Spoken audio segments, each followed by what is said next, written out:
Muito boa noite, é com muita alegria que nós começamos mais um programa de direção espiritual. Essa música que está no meu novo trabalho, Deus no Esconderijo do Verso. Sempre gostei muito dessa música. Aliás, regravá-la foi para mim uma honra. Essa música, apesar de ter sido feita sem nenhuma necessidade, sem nenhuma pretensão de ser religiosa, eu descubro uma religiosidade muito presente e, sobretudo, falando a linguagem dos dias de hoje. Essa vida que não para, que a gente precisa administrar o tempo todo com muita sabedoria. Eu gosto dessa sequência de frases, dessa rima bonita. A vida que não para e a vida que é rara. Você sabe que em Jesus, quando você mergulha no contexto dos evangelhos, você vê o tempo todo alertando as pessoas para a preciosidade do momento presente. Jesus sabia valorizar o momento presente. Quando ele estava diante de alguém, não interessava a ele. Tanto é que no momento de... ele pode ser até sido muito mal interpretado, quando ele diz: a minha mãe e os meus irmãos são aqueles que fazem a vontade do meu Pai. Quando alguém chega e diz para ele: Senhor, seu pai, sua mãe e seus irmãos estão ali de fora, querendo falar com você. Era uma maneira que Jesus tinha de identificar e de ensinar que ele é de quem está ao redor dele. O pai, o irmão, a mãe é de quem está próximo, é de quem estabelece aquele momento com ele. É claro que ele não negou essa filiação de sangue, ele era filho de Maria, e a gente sabe que esse termo irmão, na linguagem de Jesus, na língua em que Jesus foi criado, o termo irmão, a língua é muito pobre em substantivo e rica em verbos. Então tem muitos verbos e poucos substantivos. A palavra irmão também queria dizer primos mais próximos, primos de primeiro grau, de segundo, era todo mundo chamado de irmão. Tanto é que os evangélicos assumiram muito isso, né? Os evangélicos têm o hábito de se chamarem de irmãos. Aprenderam lá, essa passagem de Jesus com Maria. Quem são os irmãos de Jesus? São aqueles que fazem a vontade de Deus. Naquele momento, Jesus não está renunciando à filiação. Ele não está renunciando a ser filho de Maria. Ele apenas está ensinando que, a partir do momento que nós estamos juntos, vivendo em torno de um ideal comum, a vida nos fraterniza. Essa vida que é rara, essa vida que não para. A qualidade da vida expressa ali, naquela oportunidade que a gente tem de valorizar, de descobrir a raridade do momento que nos pertence. Às vezes a gente fica tão preocupados com o futuro, né? A gente nem sabe se a gente vai ter. Ou então a gente passa boa parte do nosso tempo faturando o passado, pegando as faturas do passado, olhando se valeu a pena, se não. E nos falta muitas vezes a sensibilidade de observar a vida que está ao nosso redor neste momento. Dudu Falcão e Lenine, que são os autores dessa música, paciência, uma palavra forte para os dias de hoje. Tudo hoje nos convida a ir com muita pressa. O mundo hoje é apressado. E se a gente não cuida, a gente entra nesse ritmo acelerado que nos impede muitas vezes de perceber a própria vida. Semana passada estava viajando com a minha mãe, levando-a para Uberlândia, e num determinado momento eu tinha dormido, porque eu estava com muito sono. Eu acordei e sentei ao lado dela. Eu falei: senhora não quis dormir um pouquinho não? E ela me disse assim: eu não, essa paisagem está tão bonita, se a gente perde a gente não vê. Achei a resposta da minha mãe muito sábia. É verdade. Muitas vezes nós não apreciamos a viagem, ou porque estamos ocupados com tantas coisas, porque até queremos dormir um pouco, não é nenhum problema. Mas ela, diante da beleza da paisagem que ela tinha do lado de fora do ônibus, ela preferiu apreciar aquilo que estava sendo a viagem. E é interessante porque às vezes, quando nós pegamos a estrada, a nossa ansiedade é chegar. Por isso que às vezes a gente acelera tanto, a gente anda até acima da velocidade permitida, colocando em risco a nossa vida, em risco a vida do outro. porque nos falta a percepção de que na viagem o importante é o ir.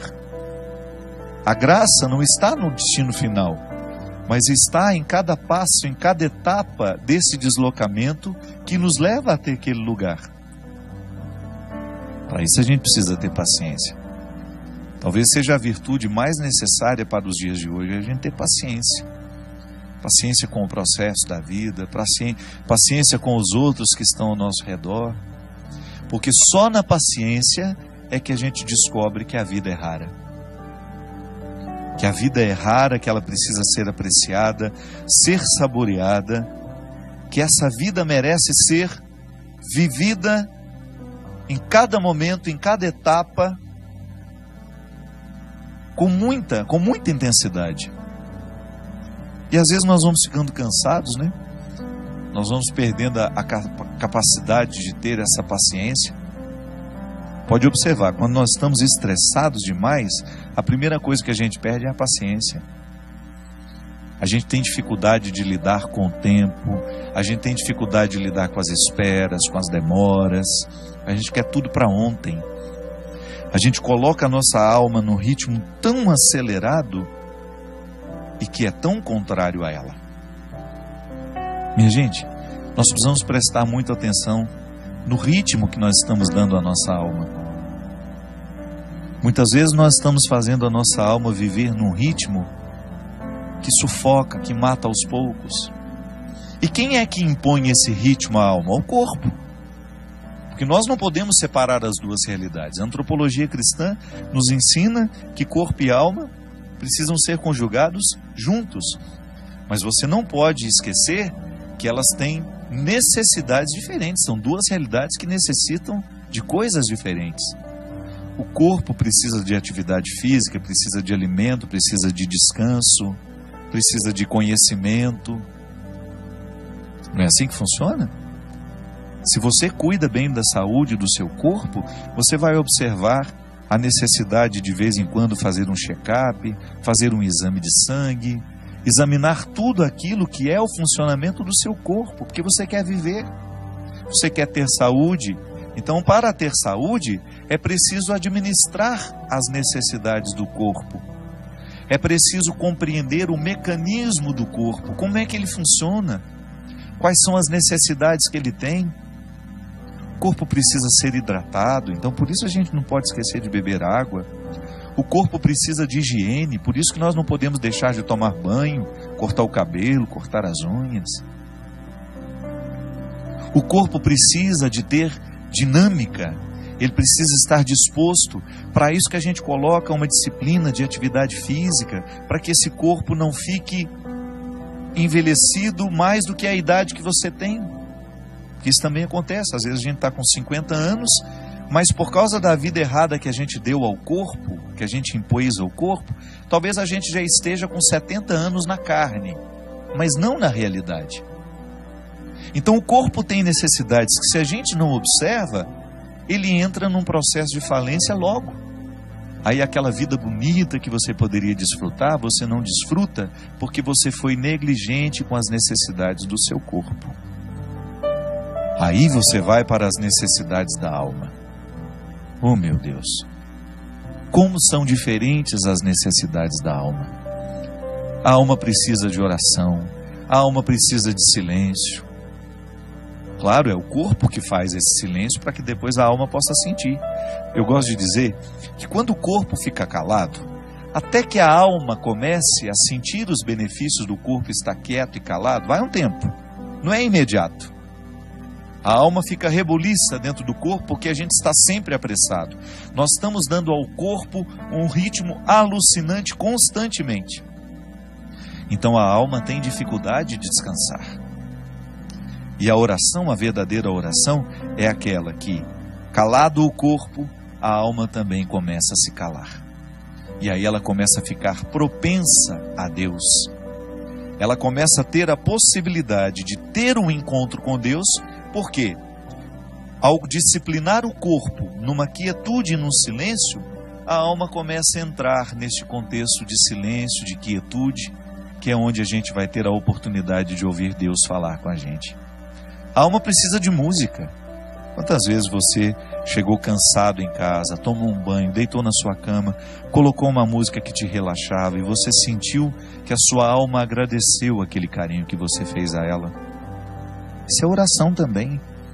Ainda bem que nós temos aqui, as músicas que nos fazem rezar. Ou gosto de dizer, as músicas que rezam por nós. A gente grava tantos CDs todo ano.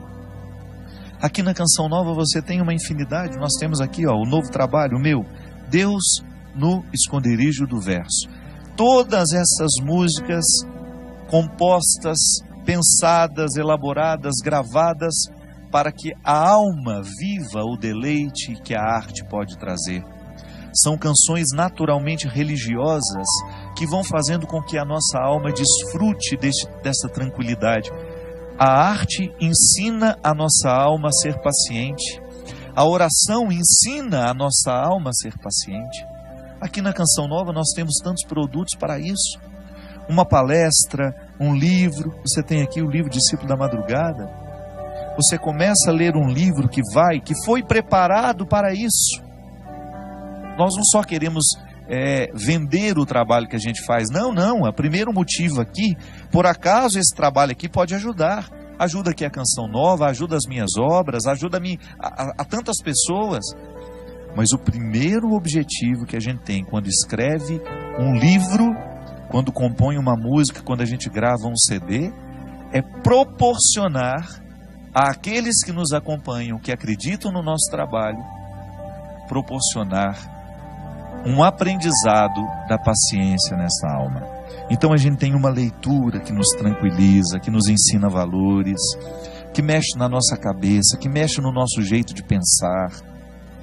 Aí você vai percebendo este movimento natural de Deus, trazendo essa paciência que é tão fundamental para que a gente tenha equilíbrio para enfrentar as pressas da vida. Porque eu vou te contar uma coisa, hoje é impressionante como nós encontramos pessoas que estão destruindo as suas vidas porque não aprenderam a paciência. A pressa nos mata. Você que está me ouvindo, eu tenho certeza que você sofre na sua carne as consequências da sua ansiedade. A ansiedade te adoece. A falta de paciência prejudica o seu relacionamento com os outros. Nós estamos agitados demais. Nós estamos vivendo para fora demais. Nós temos compromisso demais, quietude de menos. Você sabe que eu, na minha vida, como eu sou uma pessoa que tenho uma vida muito pública, eu estou o tempo todo encontrando muita gente, eu trabalho muito, eu tenho muitos eventos, eu viajo toda hora, eu encontro muita gente. Eu assumi uma regra para mim. Quando eu chego na minha casa, ali é o meu claustro. Às vezes eu não aceito convite nem para atravessar a rua para almoçar na casa da minha vizinha. Porque eu sei que a minha alma precisa dessa quietude. Eu preciso do meu silêncio. E eu só saio quando eu realmente tenho de sair. Porque eu descobri que para eu dar conta de viver essa vida muito pública, eu preciso ter bastidores. Eu preciso ter o meu espaço de vida consagrada ao silêncio, à quietude, à oração. Porque nessa correria nem sempre eu consigo. Mas você já imaginou se eu chegasse na minha casa e impusesse a mim uma rotina de vida social que me retirasse para jantar, para isso, para aquilo, para uma festa? Não aguentaria a vida que eu tenho. E como eu privilegio a minha vida de missão, porque eu sou um missionário, eu escolhi ser missionário. Ninguém me obrigou a ter essa vida. Eu, para estar aqui toda quarta-feira, eu sei o sacrifício que eu preciso fazer. Para eu poder pegar as estradas e enfrentar os inúmeros desafios das estradas, a dispersão das estradas. Minha gente, às vezes até num camarim, que é aquele lugar último antes de entrar no palco para cantar. O camarim deveria ser o lugar da oração, do sossego, da tranquilidade. Isso não existe para mim. É lá que muitas vezes claro, não estou reclamando, estou dizendo, é a vida que ficou assim. Às vezes eu tenho tanta gente para atender, tanta gente querendo conversar comigo, que quando eu subo no palco, me restam 2, 3 minutos ali só para me concentrar, para entrar ali no palco e dar tudo de mim. Essa semana mesmo, eu fui a Poços de Caldas e eu tinha 1h30 para fazer o evento, porque eu precisava pegar a estrada de madrugada, que eu tinha um compromisso logo cedo em Taubaté. Senão eu não ia conseguir dormir nem 2 horas. E aí tudo bem, o evento começou, o show começou. Aí a minha assistente, a Mônica, que fica do lado, faltam 10 minutos. E aí eu olhei para aquele povo. Não tenho coragem de parar o show aqui agora, porque eu preciso ir embora. Ali é o lugar da minha dedicação. Você sabe por quê? As pessoas vão ali para me ouvir. É claro que depois eu me dou o direito de dizer, olha, não vou autografar CD de ninguém, não vou tirar foto com ninguém, porque eu preciso ir embora. Mas o meu tempo de evangelização em cima do palco é sagrado. Ali é o horário de exercer o meu ofício. Eu não posso ter pressa no ofício de evangelizar. Mas quando eu chego em casa, eu preciso me dar o direito de viver esses bastidores, de viver esse silêncio, essa quietude, de desligar um pouco o meu telefone, de esquecer que ele existe, de estar um pouco mais diante de Deus, para que Ele me preencha, para que depois, quando eu voltar para a estrada, eu continue tendo o que oferecer ao outro. Olha aqui, você tem uma vida diferente da minha. Você não tem essa necessidade de evangelizar como eu evangelizo. Mas não se engane. Você também tem a mesma necessidade que eu tenho de ter bastidores. Sua vida te exige.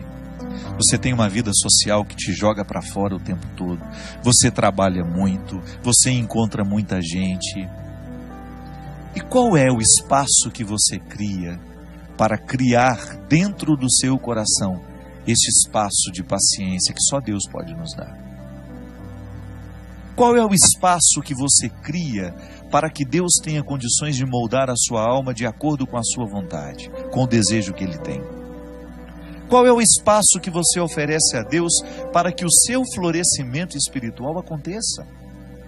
Para que você não se desgaste demais nessa vida que não para, nessa vida que é tão rara e que muitas vezes você não percebe por causa do modo de vida que você escolheu viver?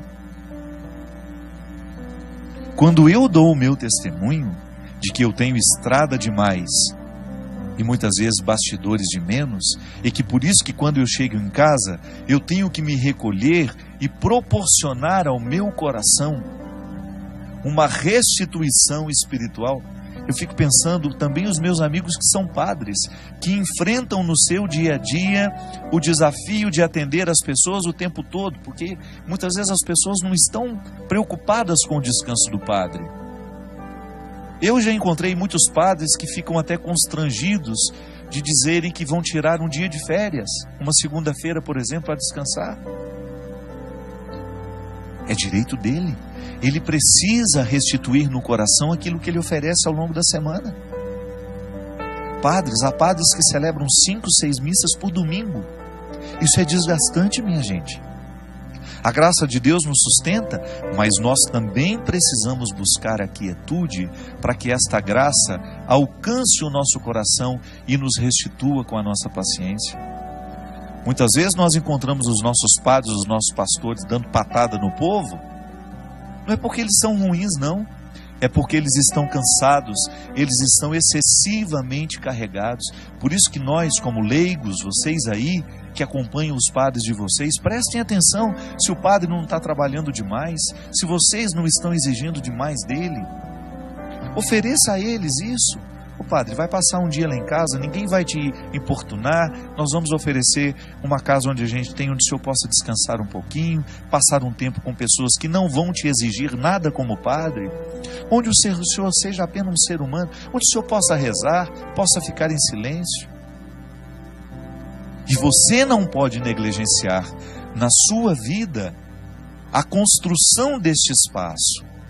Até na nossa vida consagrada, nós que somos consagrados a Deus, eu vejo aqui na Canção Nova, como esses meninos e meninas trabalham. Eles trabalham muito. O meu diretor mesmo, China, que agora está trabalhando ali nos bastidores. Quantas vezes esse menino passa a noite editando programas, às vezes o programa que vai ter de ser repetido, ele passa a noite editando esses trabalhos. Trabalha muito. Se você vê essa equipe que está aqui, eles são trabalhadores e não tem muito tempo não. Mas você vai olhar para eles, você vai buscar na vida deles, os consagrados sobretudo, sempre encontram o seu espaço de estarem em silêncio diante do Senhor, buscando a restauração dessa vida espiritual que vai por água abaixo se a gente descuida. Eu já lhe disse isso aqui uma vez e volto a repetir. O fundador da Congregação dos Padres do Sagrado Coração de Jesus, lá onde eu fui formado, graças a Deus, toda a minha formação eu devo à Congregação do Sagrado Coração de Jesus. Padre João Leão Deon, ele dizia assim: Deus não pode fazer nada com as nossas obras se antes Ele não possuir o nosso coração. É disso que eu estou falando. Quando nós oferecemos a Deus o nosso serviço e esquecemos de oferecer a Ele o coração, que é a metáfora de todos os meus bastidores, Deus não poderá restituir aquilo que eu ofereço ao outro através do meu trabalho. E em pouco tempo eu estarei oferecendo a mim. E oferecer a mim, somente a mim, vai me desgastar demais. Eu vou ficar cansado, eu vou perder a paciência, eu vou ficar estressado, eu vou ficar bruto com as pessoas e eu vou esquecer a delicadeza, que é justamente a característica de todo cristão. Portanto, não tenha medo de introduzir na dinâmica do seu cotidiano o espaço da sua restauração interior. Pode ser 5, 10 minutos. Silêncio, oração, respiração profunda. O exercício da respiração profunda é excelente para quem quer descansar, para quem quer dormir bem. Uma boa leitura, uma música que vai lhe fazer bem. Não vá para a cama sem lhe oferecer este oásis que vai lhe dar condições de trabalhar essa paciência dentro do seu coração. Nós vamos para um rápido intervalo e a gente volta já já com o programa Direção Espiritual.